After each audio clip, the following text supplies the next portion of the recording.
Ladies and gents, how are we doing? Welcome back to the second chapter of My Students Rock, because they do. So that's what we are here for, to appreciate my students' awesome efforts. And today we are going to be cheering for the dude in the white corner, or rather in the white trunks, playing white, my amazing student, against somebody who is not my student. And today on the menu is a Sicilian defense, and we are chucking the English attack at our opponent's face just to show that we do mean business indeed, and we want to checkmate the absolute heck out of him, and we want to deliver a mate in his said face. So in that spirit, we are starting on this beautiful aggression with g4. This is an opening line that we have been discussing with my student for a fair while, and in fact this is something that we also play against the knight of, and there will be a little bit of a confusion about this later on in the game, but more on that in a bit. This particular setup that we are witnessing here was extremely popular in the 90s, especially as a result of laborious work, analytical work of Gelfand, Topalov and Kasparov, in fact, on both sides of this business. Kasparov scored a few incredibly beautiful victories, one of them over Topalov, and another one over Van Vely, and another one over Wojtkiewicz. They are all absolute stunners, especially the last two. They are the most crazy attacks you can imagine, and they are the absolute example, perfect examples of what we are trying to do in the system. Now, what are we trying to do in the system is to attack on the king side like mad, using these two pawns, whilst using the f pawn, the f3 pawn in particular, to back up the e4 pawn, as well as supporting the attack.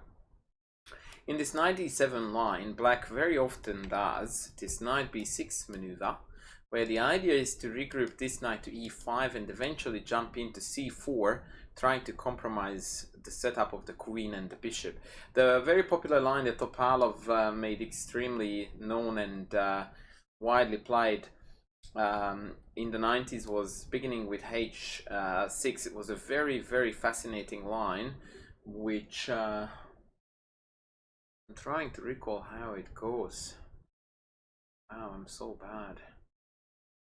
h4, e4, knight a4, queen a5, b3. That's it, that's the line. And here, after knight c5, a3, and this used to be a very, very popular line, and in fact it's has been analyzed to absolute death. And the verdict on this line is that despite of the wonky pawn structure in front of the white king, the extra pawn turns out to be actually more important. And then Gelfand, I believe, was the one who came up with this incredible novelty, that here, instead of... How did he take this? Wait a second, let me think. So that was that, and there is another line here that I somehow can't recall. Somehow it involves the knight takes b3.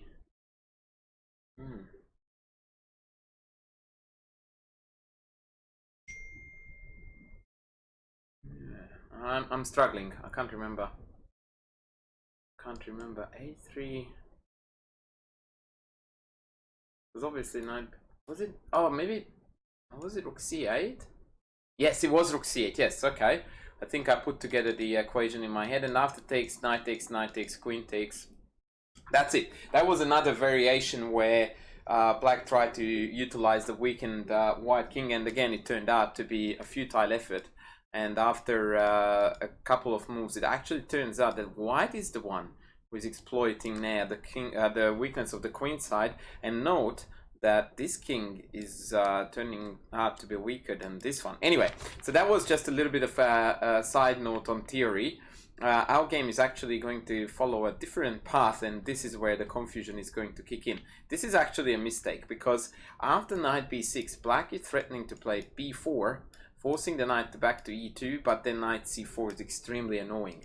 Almost always the correct motive to play against this is bishop d3, so that after b4, knight e2, the bishop is on the right or the correct side of that knight, making knight c4 impossible.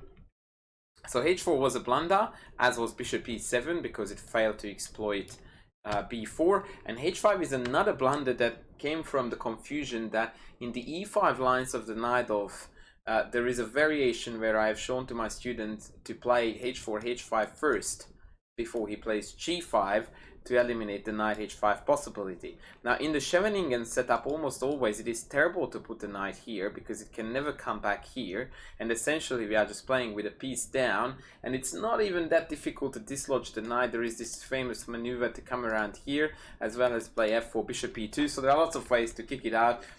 Black never does that. So here there was a bit of a confusion, and amidst of all this we constantly keep on overlooking b4 for both parties.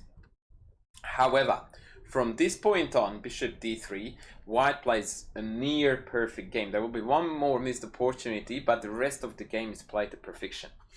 Here again, black got a little bit hasty and played d5. This is a common mistake in the Sicilian, that people play d5 because they know that if I get to play d5 in the Sicilian, excuse me, that means that I'm at least equal or better, which is true, except that if your opponent gets to play e5 and transpose it into essentially totally winning French structure, because this f4, f5 is coming and killing immediately.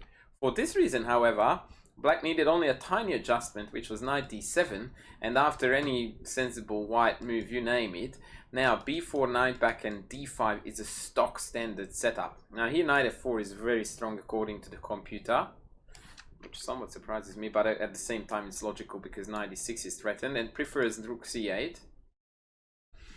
I suppose he wants to switch into this plan. Maybe d5 without b4 is playable? Kind of. But anyway, the point is that never play d5 if e5 hurts.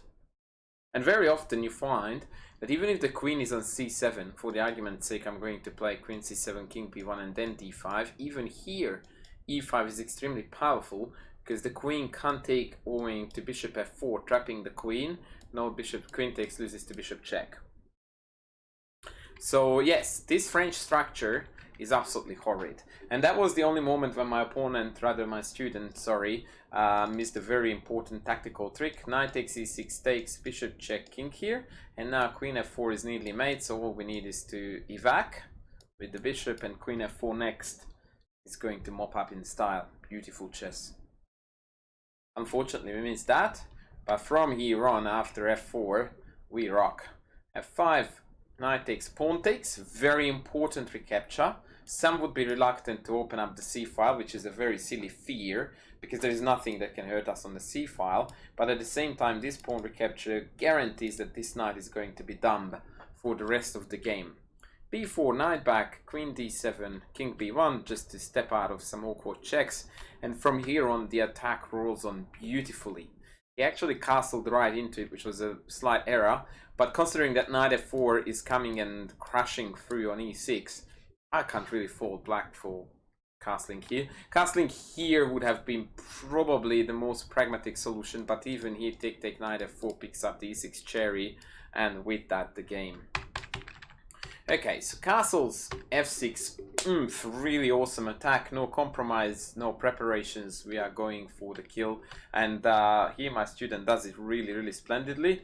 g5, g6, and even bishop f4 here is the most accurate move. I really love this stage of the game. White relentlessly pursued his attacking idea, and funnily enough, now the black king is actually guarded by the white pawn chain. The only way how white could stand better than this is if these pawns were not on the board, because then the two open files onto the king would demolish it instantly.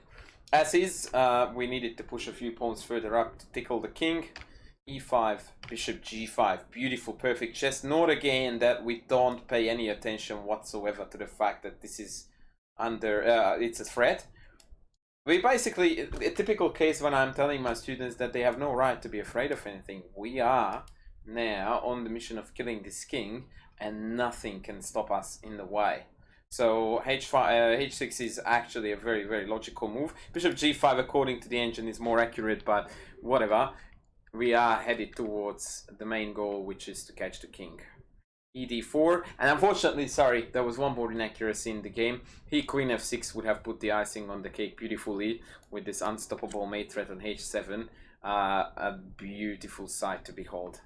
Unfortunately, we played knight d4, which was a touch less accurate, but after rook f8 g7, black still threw in the towel because h7, and we are going to get 55 more queens before we checkmate the black king. So overall, quite an impressive attack with some mutual inaccuracies in the opening. To my student's defense, he's one of my students who is playing with an extremely wide repertoire. Like, we have spent so much time on openings, and he's still trying to catch up in learning, memorizing, understanding stuff. So it will take a fair while for these lines to come around and turn into a strength. But the concept was from the get-go to play this type of chess instead of playing openings like the London, which would have taken me 10 minutes to teach him, instead of 10 years that we are going to invest into all these fun e4 openings. But here are the results, that you get to play games like this, where you get to wipe your opponent off the board, and an opponent who prior to the game was higher rated than you. So I suppose what goes around comes around. So this is what you get when you invest a fair bit of time into developing a really awesome opening repertoire. And it's not really me blowing my own trumpet, much more so it's a demonstration of my student's right mindset, that after I told him that we could do this, but this would be a rocky road, he still agreed and went like, "No, I want to play proper chess." And sometimes we end up playing games like this. So that's where we are at. I hope you guys enjoyed it. Remember that my students rock, and I will be back with more soon. Thanks for watching.